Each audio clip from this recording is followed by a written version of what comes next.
بات اس طرح سے چلی کہ نبی علیہ السلام نے سوال پوچھا، وہ کون سا درخت ہے جو خزاں میں پتے نہیں گراتا اور ہمیشہ پھل دیتا ہے اور بہت فائدہ مند ہے؟ تو صحابہ کرام نے کئی درختوں کے نام لینے شروع کر دیے جو جنگلی درخت تھے۔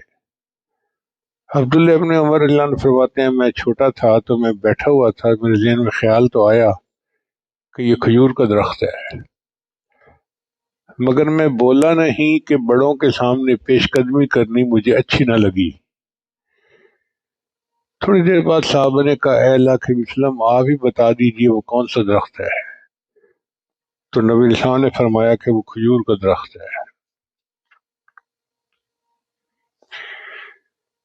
کھجور کا درخت سراپا خیر ہوتا ہے،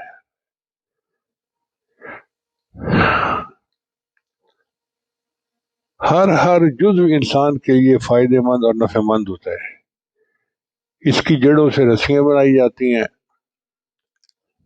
اس کے پتوں سے ٹوکریاں، چٹائیاں بنائی جاتی ہیں، اس کی شاخیں جو ہیں وہ چھت کا کام دیتی ہیں، اور اس کا شہتیر جو ہے وہ بھی چھت میں کام آتا ہے۔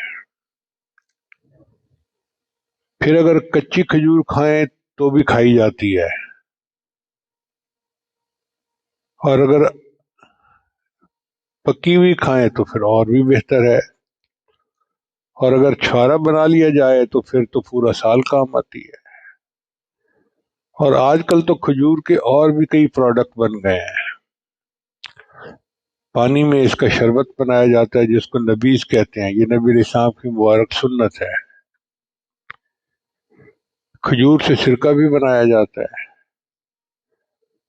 کھجور کا ملک شیک بھی بنایا جاتا ہے۔ آج کل تو مدینہ طیبہ میں کھجور کی گٹھلی نکال کر اس میں بادام ڈال کر دیتے ہیں،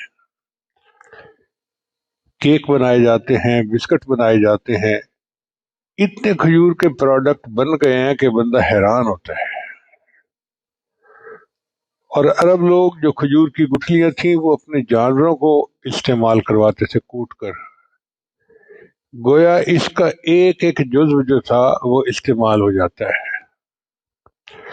یہی مومن کی مثال ہے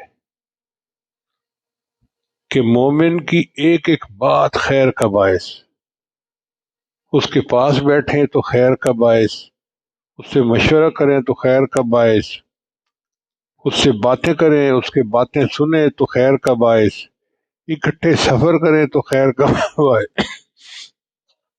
مومن اپنے گھر والوں کے لیے خیر کا باعث، پڑوسیوں کے لیے خیر کا باعث، بازار والوں کے لیے خیر کا باعث۔ تو جس طرح کھجور کا درخت سراپا خیر، مومن بھی سراپا خیر ہوتا ہے۔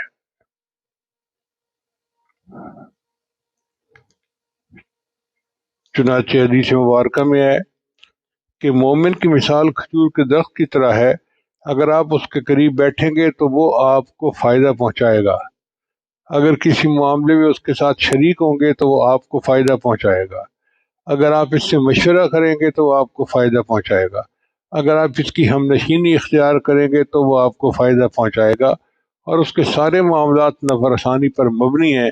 ایسے ہی کھجور کا درخت ہوتا ہے۔ نبی علیہ السلام نے ارشاد فرمایا کہ تم میں سے بہتر وہ ہے جس سے لوگ بھلائی کی امید رکھیں اور اس کے شر سے بے خوف ہوں،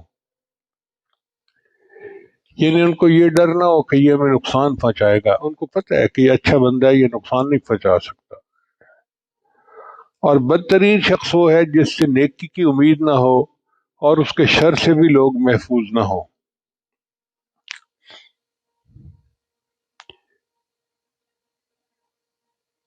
راغب اصفہانی نے لکھا ہے کہ میں نے ایک دیہاتی سے پوچھا کہ تمہارے پاس کون سے اموال ہیں؟ اس نے کہا کھجوروں کے باغات ہیں۔ میں نے کہا تم نے اونٹ کیوں نہیں رکھے؟ اس نے جواب دیا کہ کھجور کی شاخیں ہمارے لیے ایندھن ہے، اس کا تنا ہمارے لیے چھت ہے، اس کے پتے ہمارے لیے رسی ہیں، اس کی ٹہنیاں ہمارے لیے ٹوکریاں ہیں، اور اس کا پھل ہمارے لیے غذا ہے۔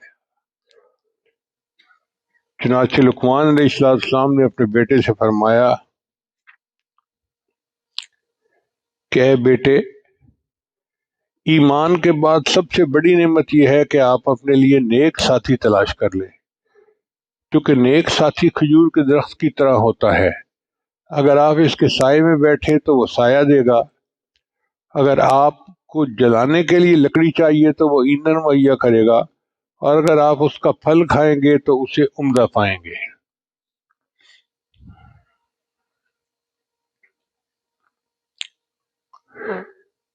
مومن کی زندگی میں سراپا خیر ہوتی ہے، بلکہ مومن کی موت بھی خیر کا باعث ہوتی ہے۔ امام احمد بن حنبل رحمۃ اللہ علیہ کے جنازے کو دیکھ کر ہزاروں نصرانی مسلمان ہو گئے تھے، یعنی ان کی موت بھی لوگوں کے لیے ہدایت کا سبب بن گئی۔ اتنی تو خیر ہوتی ہے نا مومن میں۔ کچھ ایسے لوگ ہوتے ہیں کہ جو کسی اللہ والے کا جنازہ پڑھ لیں تو ان کی بخشش ہو جاتی ہے، اور کچھ ایسے بھی ہوتے ہیں کہ جو جنازہ پڑھتے ہیں تو میت کی بخشش ہو جاتی ہے، اپنا اپنا درجہ ہوتا ہے۔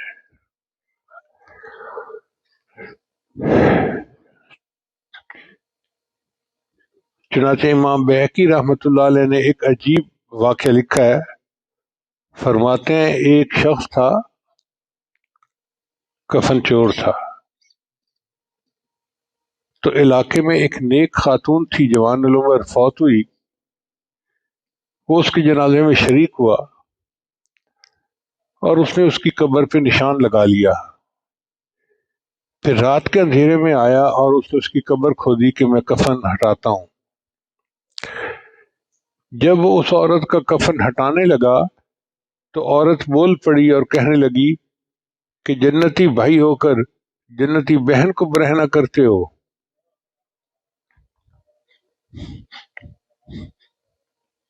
تو وہ گھبرا گیا۔ اس نے کہا تو جنتی ہے کہ تو نیک عورت ہے، پاک دامن عورت ہے، میں کہاں سے جنتی بن گیا؟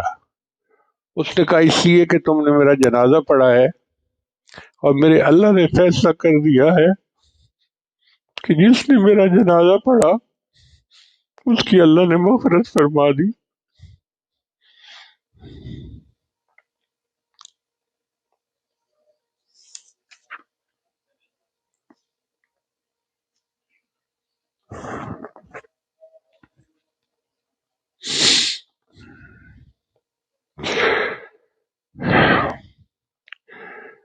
نبی علیہ الصلوۃ والسلام کے اندر اتنی خیر تھی کہ اللہ کے حبیب صلی اللہ علیہ وسلم نے دعا مانگی آخری عمر میں، اے اللہ، اگر میں نے کسی بندے کو سمجھانے کے لیے ڈانٹا ہے، جھٹکا ہے، سختی کی ہے، تو میری ڈانٹ کو، میری سختی کو اور میرے جھٹکنے کو بھی اس کے لیے رحمت بنا دے۔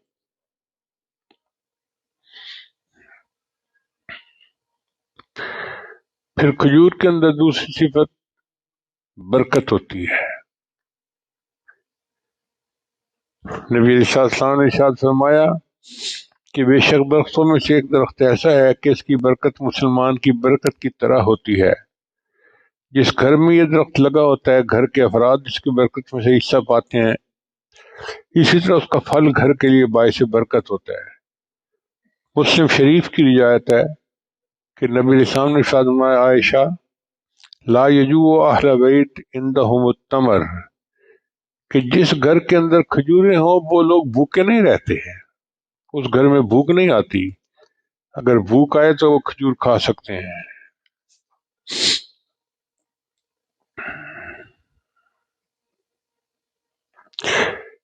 ایک دوسری حدیث میں نبی صلی اللہ علیہ وسلم نے فرمایا، یا عائشہ، بیت لا تمر فیہ جیاع اہلہ، کہ جس گھر میں کھجور نہیں اس گھر کے لوگ تو بھوکے ہوتے ہیں۔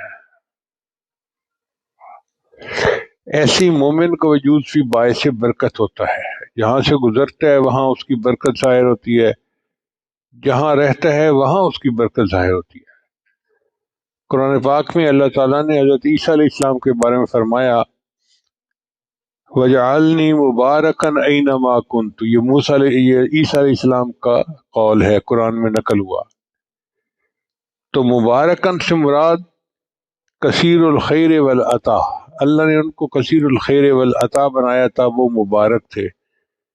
اس لیے جو اللہ والے ہوتے ہیں وہ بھی مبارک ہستیاں ہوتی ہیں، کثیر الخیر اور کثیر العطا ہوتے ہیں۔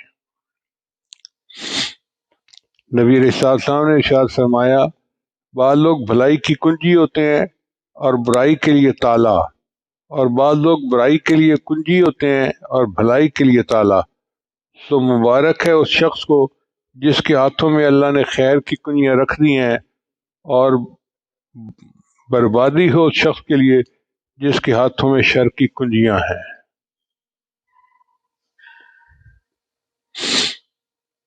مومن کی خیر کا تو یہ عالم ہے کہ اس کے پاس ایک لمحہ بیٹھنے والا بھی بدبخت نہیں ہوتا۔ حدیث مبارکہ میں ہے، ہم رجال اللہ یشقى جلیسہم، یہ ایسے لوگ ہیں کہ جن کے پاس بیٹھنے والا بدبخت نہیں ہو سکتا۔ یہ علامہ ابن قیم رحمۃ اللہ نے لکھا ہے، ھذا من برکت الہم علی نفوسہم وعلی جلیسہم۔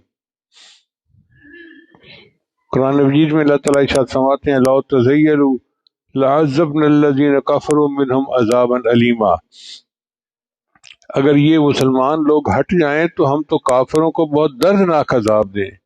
یعنی کافروں پہ جو عذاب رکے ہوئے ہیں وہ مسلمانوں کی برکت سے رکے ہوئے ہیں۔ پھر ایک مناسبت اور بھی ہے کہ کھجور کے پتے نہیں گرتے، بعض درخت ہوتے ہیں نا ان کے پتے گرتے ہیں خوب، کھجور کے پتے نہیں گرتے۔ حدیث مبارکہ میں آیا ہے،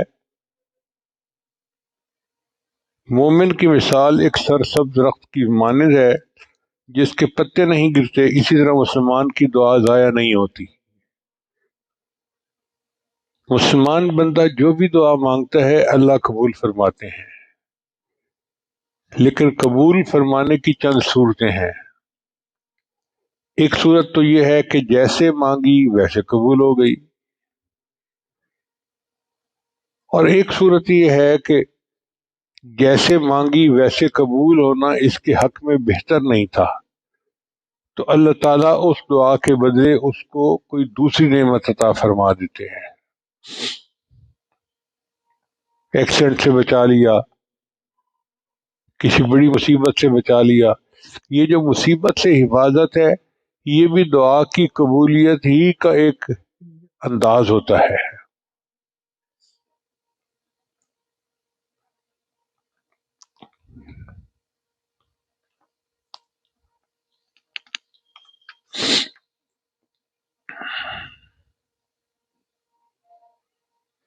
تیسرا طریقہ یہ ہے کہ جو چیز مانگی وہ تو نہیں ملی،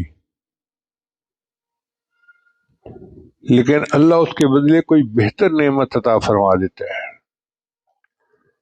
چوتھی صورت یہ کہ اس کے بدلے اللہ گناہوں کی بخشش فرما دیتا ہے، میرے بندے نے دعا مانگی تھی میں اس کے گناہوں کو بخش دیتا ہوں۔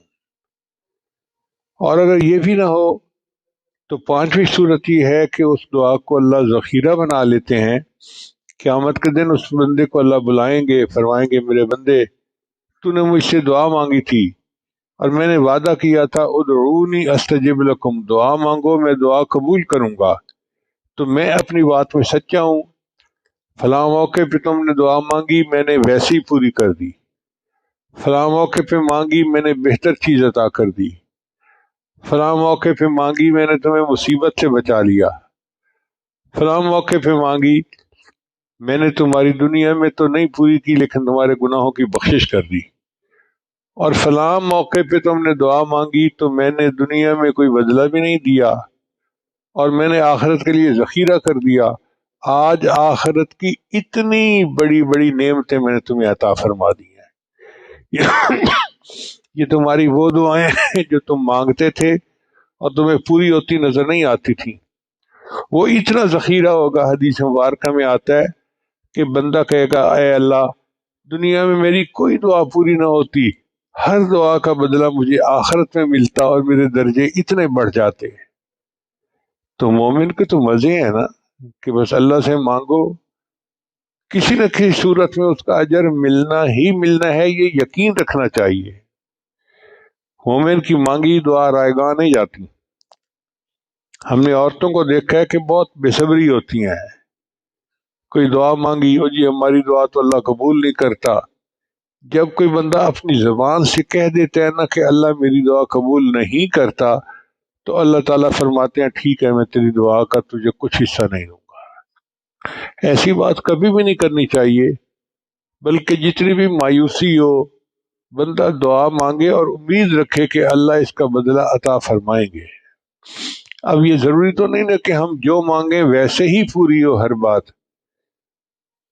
بچہ سردیوں میں برف کھانا مانگتا ہے، ماں نہیں دیتی، ماں ظالم نہیں ہوتی، ماں کو پتہ ہے کہ اس کو برف مل گئی تو نقصان ہوگا، بیمار ہو جائے گا، بخار ہو جائے گا۔ اسی طرح بندہ مانگتے ہیں اللہ مجھے خوب پیسے دے دے، اللہ جانتے ہیں اگر اس کو پیسے مل گئے تو یہ بے راہ روی کا شکار ہوگا اور جہنم کا ایندھن بن جائے گا، اللہ نہیں دیتے۔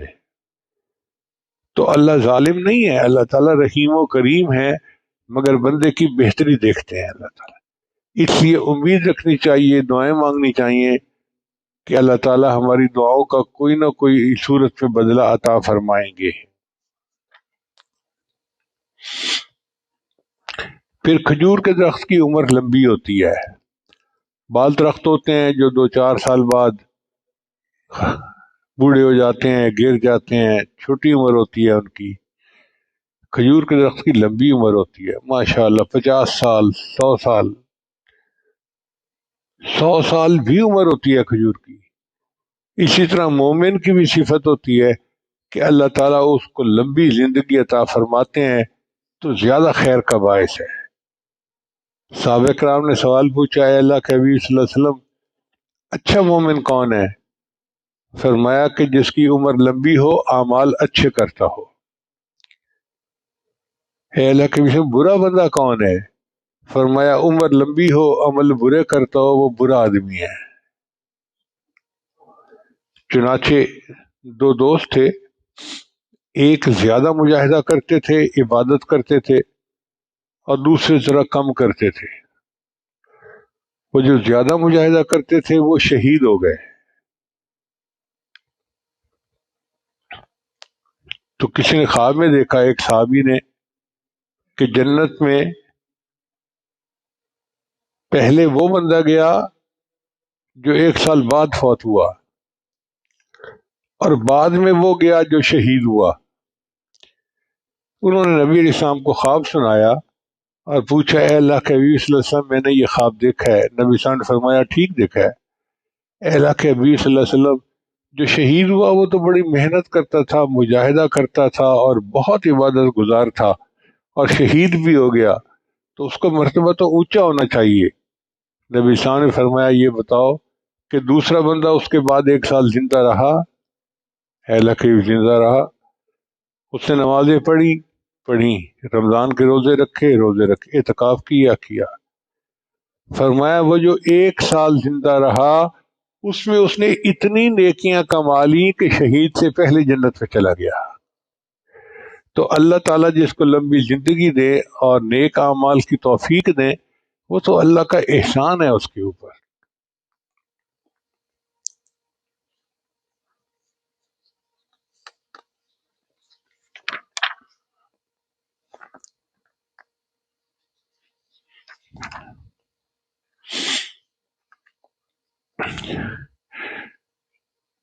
پھر کھجور کی ایک صفت یہ ہے کہ اس کا پھل استعمال کرنا آسان ہوتا ہے، اس کو کاٹنا نہیں پڑتا، کوئی چھری کی ضرورت نہیں، کوئی چھلکا اتارنے کی ضرورت نہیں۔ آپ کھجور کا پھل توڑیں اور منہ میں ڈالیں، اس کو کھائیں، استعمال کر سکتے ہیں۔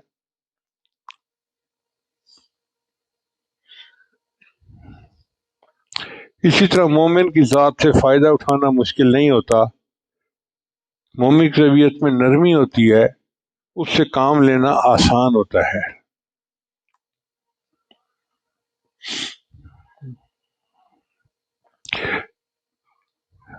حضرت مکھول رحمۃ اللہ علیہ فرماتے ہیں کہ رسول اللہ صلی اللہ علیہ وسلم نے فرمایا ایمان رکھنے والے لوگ بردبار، نرم خو اور فرما بردار ہوتے ہیں، اس اونٹ کی طرح جس کی ناک میں نکیل ہوتی ہے، اگر اس اونٹ کو کھینچا جائے تو چلا آتا ہے، اگر پتھر پر بٹھایا جائے تو پتھر پر بیٹھ جاتا ہے۔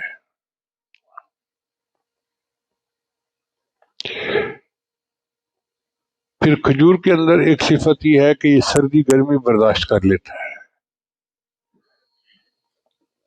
موسم جس طرح کا بھی ہو یہ ہر موسم کو برداشت کر لیتا ہے اور ہمیشہ سرسبز رہتا ہے، سدا بہار ہے۔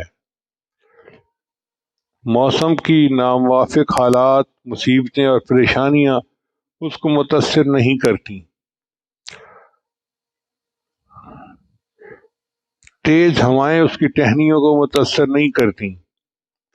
ایسی مومن بندہ ہوتا ہے کہ ناموافق حالات میں وہ متاثر نہیں ہوتا، بلکہ ہر حال میں وہ اپنے اعمال کے اوپر جمع رہتا ہے اور استقامت کے ساتھ اعمال کرتا رہتا ہے۔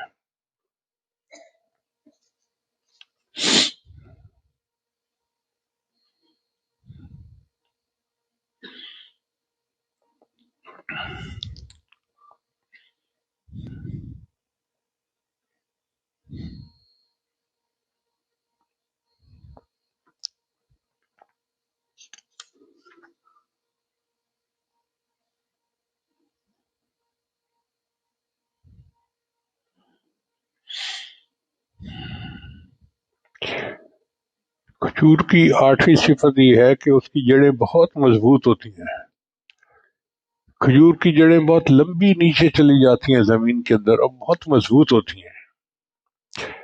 ایسے ہی مومن کی صفات ہوتی ہیں کہ اس کا ایمان بہت مضبوط ہوتا ہے۔ آپ اندازہ لگائیے کہ صحابہ کرام پر کتنی سختیاں کی گئیں۔ حضرت بلال رضی اللہ تعالیٰ عنہ کو پتھروں پر لٹایا گیا، ان کے اوپر پتھر رکھے گئے، حضرت سمیہ رضی اللہ تعالیٰ عنہ کو شہید کیا گیا، اور صحابہ ان کو کتنے جو ہے نا وہ تکالیف دی گئیں، مگر ان کے دل سے ایمان نہیں نکلا، وہ مضبوط رہے۔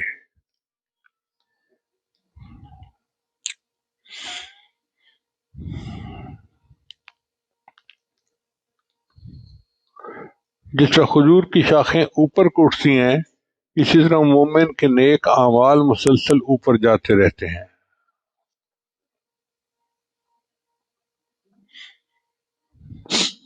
پھر ایک نئی صفت یہ، نئی مشابہت یہ ہے کہ کھجور کے درخت کو ایک جگہ سے دوسری جگہ آسانی کے ساتھ منتقل کر دیا جاتا ہے۔ کئی درخت ایسے ہیں کہ جن کو ایک جگہ سے اکھاڑ کے دوسری جگہ لگانا چاہیں وہ مر جاتے ہیں۔ آم کے درخت اکثر و بیشتر دیکھا ہے کہ آپ ایک جگہ سے اکھاڑیں دوسری جگہ لگانا چاہیں مر جائیں گے، نہیں، حالانکہ پھل دینے والے درخت ہوں گے۔ انار کا درخت بھی اسی طرح، اور درخت بھی اسی طرح ہے۔ کھجور کے درخت میں اللہ نے یہ خوبی رکھی ہے کہ وہ ہجرت کا خاصہ رکھتا ہے۔ چنانچہ ایک درخت 20 سال سے لگا ہوا ہے، اتنا بڑا تنا، اتنا بڑا درخت، آپ اس کو زمین سے نکال کے دوسری جگہ منتقل کریں وہ وہاں چلنا شروع ہو جائے گا۔ مومن کے اندر بھی ہجرت کی صفت ہوتی ہے، چنانچہ ہمارے حضرات علماء، محدثین، فقہا، انہوں نے دین کی خاطر ہجرت کی۔ امام شافعی رحمۃ اللہ علیہ رہنے والے کہاں کے تھے؟ مصر آ کر آباد ہوئے اور اللہ نے وہاں ان سے دین کا کام لیا۔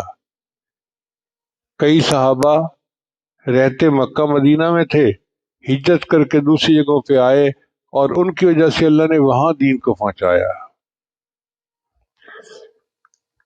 تو مومن کے اندر بھی ہجرت کی صفت ہوتی ہے۔ دین کی خاطر اگر کسی بندے کو ہجرت کرنا پڑے تو مومن کے لیے آسان ہوتا ہے۔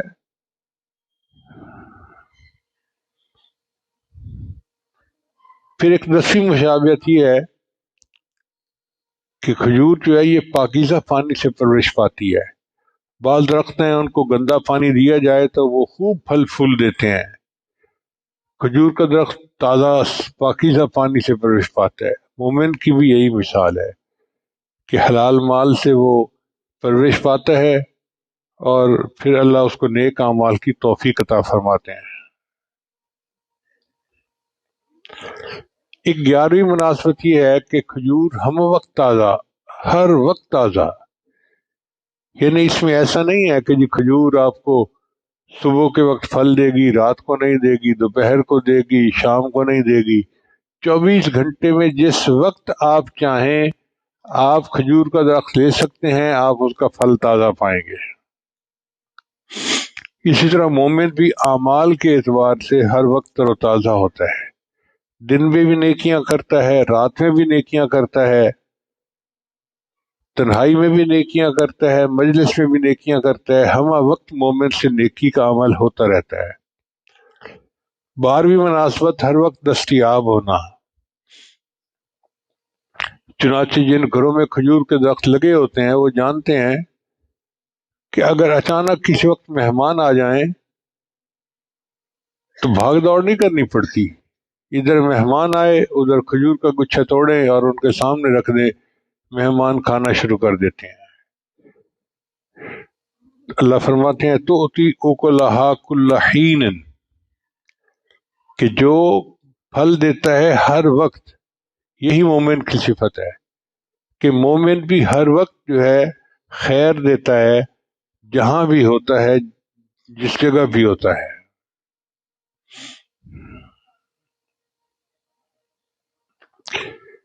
سیدہ عائشہ رضی اللہ عنہا نے نبی علیہ السلام سے پوچھا، اے اللہ کے حبیب صلی اللہ علیہ وسلم، کون سا عمل اللہ کو سب سے زیادہ پسند ہے؟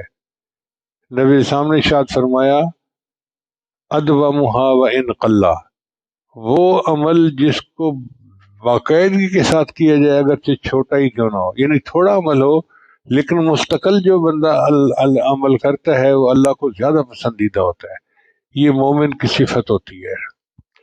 اور کھجور کے اندر بھی یہی صفت ہے، لہذا یہ بھی مشابہت موجود ہے۔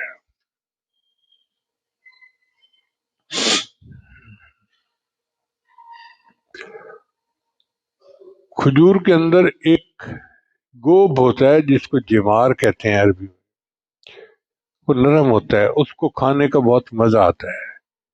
چنانچہ نبی علیہ السلام ایک مرتبہ جمار کھا رہے تھے تو اس وقت نبی علیہ السلام نے کھجور کے بارے میں سمجھایا کہ یہ جمار کھجور کا دل ہوتا ہے اور وہ نرم ہوتا ہے، اور یہی صفت مومن کے اندر بھی ہوتی ہے کہ مومن کا دل نرم ہوتا ہے اور وہ اللہ تعالیٰ کو بہت پسندیدہ بنتا ہے۔ چنانچہ مسلم شریف کی ایک روایت ہے کہ نبی علیہ السلام نے ارشاد فرمایا کہ جنتیوں کی 3 نشانیاں ہیں، ان میں سے ایک نشانی رجل رحیم رقیق القلب، کہ وہ رحم کرنے والا ہوتا ہے، دل کا نرم ہوتا ہے۔ جنتی بندے کی یہ پہچان کہ اس کا دل نرم ہوتا ہے، سخت دل نہیں ہوتا، تو یہ بھی مشابہت موجود ہے۔ ایک حدیث میں نبی صلی اللہ علیہ وسلم نے فرمایا میں یحرم الرفق یحرم الخیر، جو آدمی نرمی اختیار کرنے سے محروم رہا وہ آدمی بھلائی سے محروم رہا۔ ایک مرتبہ نبی علیہ السلام بچے کو پیار کر رہے تھے، شاید حضرت حسنین میں سے کوئی بچہ تھا، تو ایک صحابی نے دیکھا تو بڑا حیران ہوا، اے اللہ کے حبیب صلی اللہ علیہ وسلم، میرے تو اتنے بیٹے ہیں، میں نے تو کبھی کسی کو ایسے پیار نہیں کیا، گلے لگایا ہو، پیار کیا ہو۔ تو نبی علیہ السلام نے فرمایا کہ جو بندہ اللہ کی رحمت سے محروم ہو گیا ہو تو میں کیا کر سکتا ہوں۔ تو مومن کو اللہ تعالیٰ محبت والا بناتے ہیں، نرمی والا بناتے ہیں، وہ گھر کے بڑوں بچوں کے لیے سب کے لیے محبت کا باعث ہوتا ہے۔ پھر 14ویں مشابہت یہ ہے کہ کھجور میں عمدگی ہوتی ہے، اس لیے کھجور کو طیبہ کہا گیا۔ طیب کا معنی ہوتا ہے عمدہ، کھجور کا درخت دیکھنے میں عمدہ، اس کا پھل کھانے میں عمدہ، منفعت میں عمدہ، ایسے ہی مومن طیب ہوتا ہے۔ جنتی لوگوں کے بارے میں اللہ فرماتے ہیں والملائکۃ یدخلون علیہم من کل باب سلام علیکم طبتم، اور ایک جگہ اللہ فرماتے ہیں الذین تتوفاہم الملائکۃ طیبین۔ جب نبی علیہ السلام نے پردہ فرمایا تو صدیق اکبر انہوں نے دیکھا تو کہا اے اللہ کے وسلم، طبت حیا و طبت میتا، آپ کا جینا بھی بہت مبارک تھا، عمدہ تھا، اور آپ کا پردہ فرما جانا بھی بہت ہی عمدہ تھا۔ پھر ایک خوبی یہ ہے 15ویں کہ کھجور جو ہے وہ پتھر کے بدلے پھل دیتی ہے۔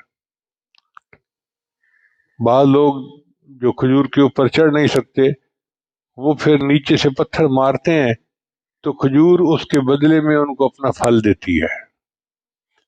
مومن کا بھی یہی معاملہ ہے کہ لوگ اس کے ساتھ برائیاں کرتے ہیں اور مومن اس کے بدلے ان کو اچھائیاں دے رہا ہوتا ہے۔ چنانچہ نبی علیہ الصلوۃ والسلام کی ایک صفت تورات میں یہ بتائی گئی کہ وہ ایسے نبی ہوں گے جو برائی کے بدلے اچھائی کا معاملہ کریں گے۔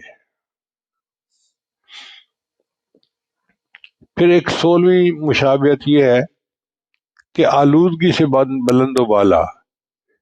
کھجور کا جو پھل ہوتا ہے وہ زمین کے قریب نہیں ہوتا، اونچا ہوتا ہے، چنانچہ زمین کی جو آلائش ہے، پالیوشن ہے، اس سے وہ بچا ہوا ہوتا ہے۔ اسی طرح مومن کی شخصیت کو اللہ نے بلند و بالا بنایا ہوتا ہے، وہ حالات کی وجہ سے، لوگوں کی وجہ سے پالیوشن کا شکار نہیں ہوتا، بلکہ اللہ نے اس کو آلودگی سے پاک رکھا ہوتا ہے۔ وہ اپنے بدخواہوں کے لعن طعن کا اثر قبول نہیں کرتا، ان کے ساتھ بھی نیکی کا معاملہ کرتا ہے۔ پھر ایک 17ویں مشابہت یہ ہے کہ کھجور کے اندر مٹھاس ہوتی ہے۔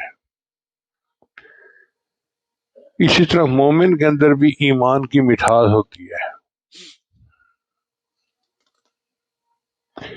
نبی صاحب نے فرمایا ثلاث من کن فیہ وجد حلاوت الایمان، 3 خوبیاں ایسی ہیں جس کے اندر ہوگی اس بندے کو ایمان کی حلاوت مل جائے گی۔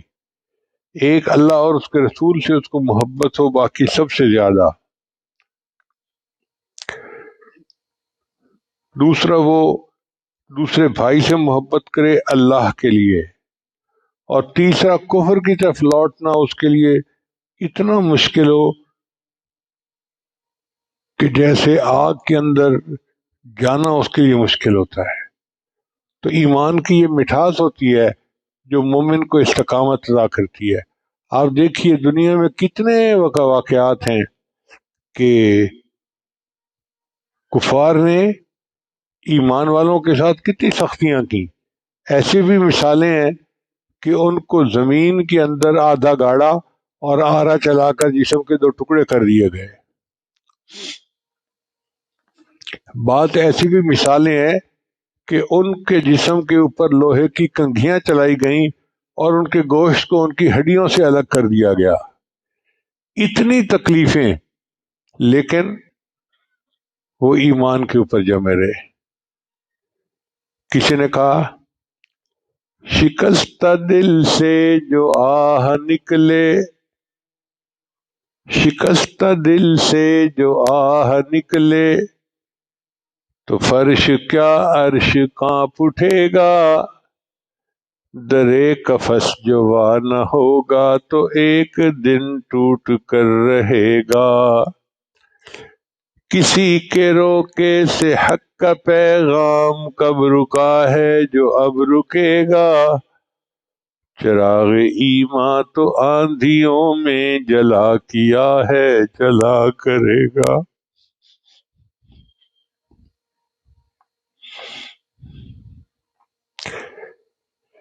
پھر کھجور کے اندر ایک خوبی یہ بھی ہے کہ وہ اپنا دفاع اور اپنی حفاظت خود کرتا ہے۔ اس کے پتے نوکیلے ہوتے ہیں، جو بندہ اس کے اوپر چڑھنا چاہے، پھل لینا چاہے تو کانٹے جو ہیں اس کی حفاظت کرتے ہیں۔ ایسی مومن کی مثال ہے کہ مومن کو اللہ نے اتنا بہادر بنایا ہوتا ہے، وہ اپنے ایمان کی خود حفاظت کرتا ہے۔ ایسا نہیں ہے کہ کوئی فتنہ آئے گا اور مومن تک پہنچ جائے گا۔ اللہ نے مومن کو یہ فہم دی ہوتی ہے، وہ فتنوں سے بچ کے ایمان کی حفاظت کے ساتھ زندگی گزارتا ہے۔ پھر 19ویں خوبی یہ ہے کہ صبر ہوتا ہے۔ کھجور کے درخت کو پانی ملے تو بھی یہ تازہ رہتا ہے، اور اگر مدتوں پانی نہ ملے تو بھی تازہ رہتا ہے۔ چنانچہ وہ علاقے جو بہت گرم ہیں اور جہاں بارشیں بھی نہیں ہوتی، وہاں بھی صحراؤں میں کھجوروں کے درخت ہو جاتے ہیں۔ مومن کی بھی یہی صفت ہے، کھانے پینے کو ملتا ہے تو مومن اللہ کا شکر ادا کرتا ہے، اور اگر نہیں ملے تو مومن صبر کر لیتا ہے۔ ایک 20ویں صفت اور ہے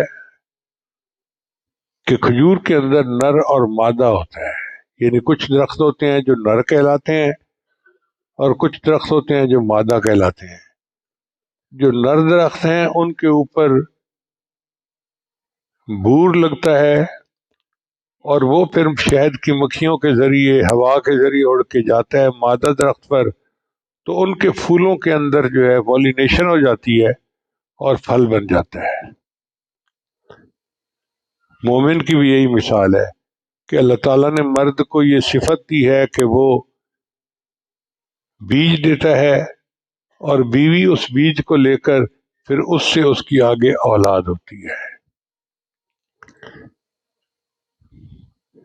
نبی علیہ السلام نے حضرت سلمان فارسی عنہ کے باغ میں 3000 کھجوریں لگائی تھیں۔ 3000 کھجوریں بہت ہوتی ہیں۔ ہم اپنے ادارے میں ابھی تک تقریباً 2000 کھجوریں لگا سکے ہیں، اور میری چاہت ہے کہ جہاں جگہ ہمیں ملتی ہیں ہم درخت لگا دیتے ہیں، کہ کم از کم 3000 درخت تو ہم بھی اپنے ادارے میں لگا لیں۔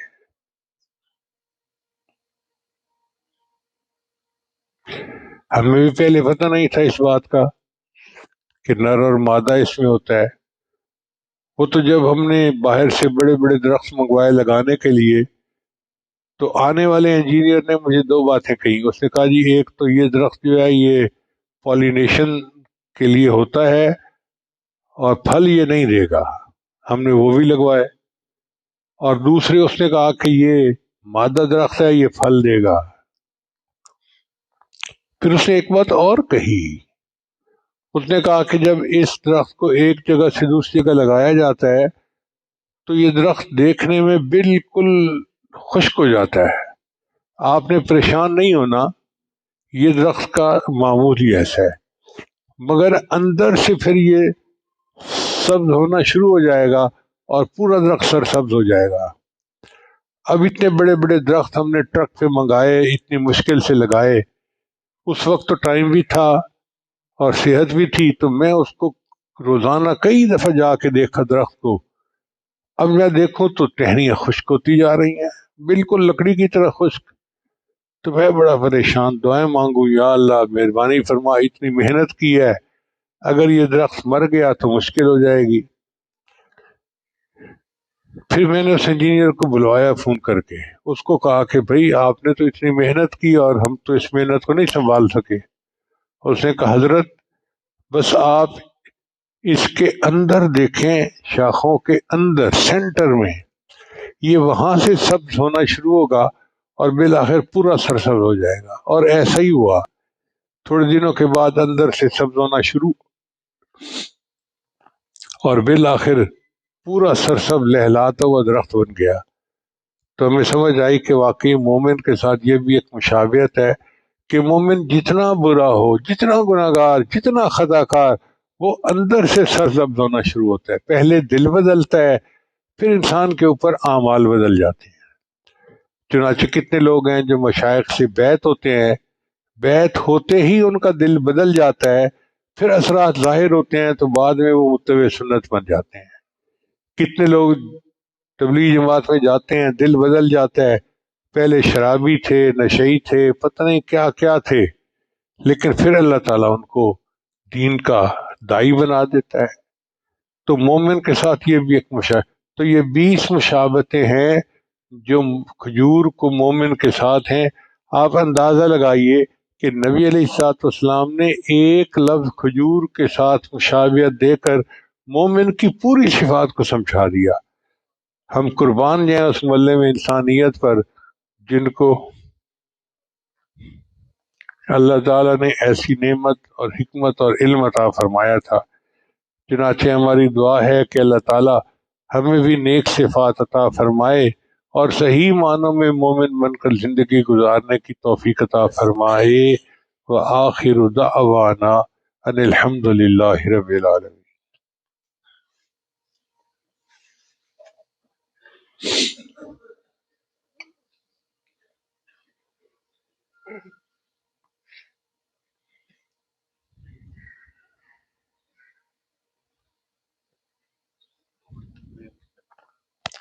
جی، بہت سارے احباب توبہ کی نیت سے آئے ہوئے ہیں، تو یہ عاجز کلمات پڑھائے گا توبہ سے۔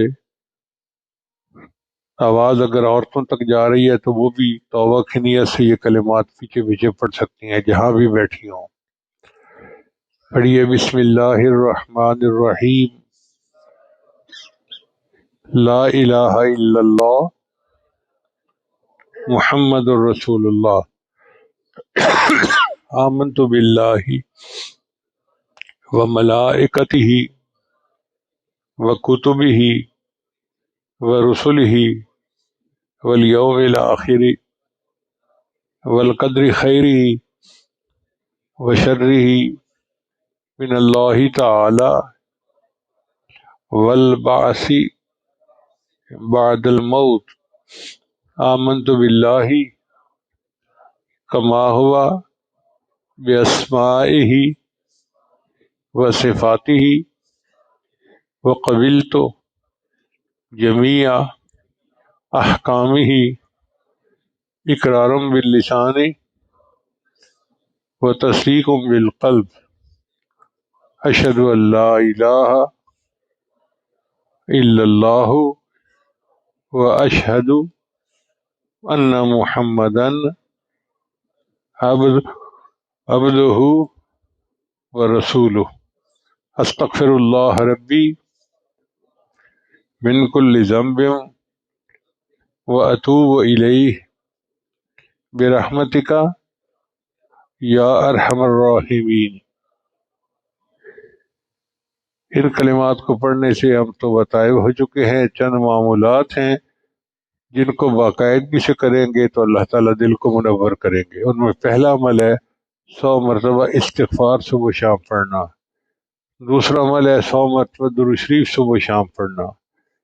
تیسرا ہے قرآن مجید کی تلاوت روزانہ کرنا، ایک پارہ پڑھیں آدھا پارہ پڑھیں مگر پڑھیں ضرور۔ چوتھا ہے چلتے پھرتے ہر وقت دل میں اللہ کو یاد کرنا، ہتھکار وال دل یار والے اس کا نمونہ بن جانا۔ اور پانچواں ہے مراقبہ، صبح و شام نماز کے بعد تھوڑی دیر کے لیے آنکھیں بند کر کے اللہ سے لو لگا کے بیٹھ جائیں اور یہ محسوس کریں کہ اللہ کی رحمت آ رہی ہے، دل میں سما رہی ہے، دل کی ظلمت اور سیاہی دور ہو رہی ہے اور دل اللہ اللہ اللہ کہہ رہا ہے۔ انشاءاللہ چند دن مراقبہ کریں گے، آپ کے دل میں اللہ کی محبت بڑھے گی، آپ اس کی لذت کو خود محسوس کریں گے۔ اللہ کے بڑے مزے جو بھی چاہے وہ چکھ لے، یہ کسی کی ملکیت نہیں ہے۔ جو بھی کلمہ گو اللہ اللہ کرے گا، اللہ تعالیٰ اس کے دل میں اپنی یاد کا لطف عطا فرما دیں گے۔ چنانچہ اللہ کو یاد کیجئے اور اللہ کی یاد کا لطف اٹھا لیجئے۔ اللہ تعالیٰ سب کو اپنے مقبول بندوں میں شامل فرمائے۔